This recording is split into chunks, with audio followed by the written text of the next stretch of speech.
এই হচ্ছে এখন আমি সন্ধ্যার জন্য একটা নাস্তা বানাচ্ছি। সেটা হচ্ছে পুঁই শাকের পকোড়া। তো এখানে হচ্ছে পুঁই শাক একদম কুচি করে কেটে নিয়েছি। মরিচের গুঁড়ো, হলুদের গুঁড়ো, লবণ, জিরার গুঁড়ো, বেসন, ময়দা আর ডিম দিয়ে ভালো করে মেখে নিচ্ছি। এই হলো আমার মেখে নেওয়া হয়ে গিয়েছে।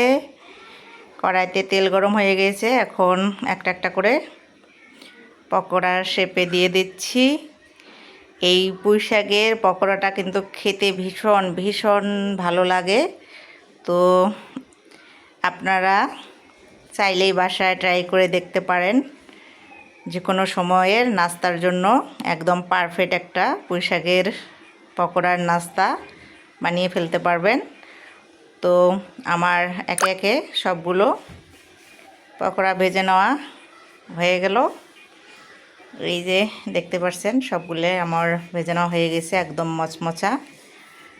দেখি আমার মেয়ে খেয়ে কি বলে, কেমন হয়েছে পুঁই শাকের পকোড়া খেতে। মেয়ে বলতেছে অনেক মজা হয়েছে। আর ভিডিওটা যদি ভালো লাগে শেয়ার দিয়ে সবাইকে দেখার সুযোগ করে দেবেন।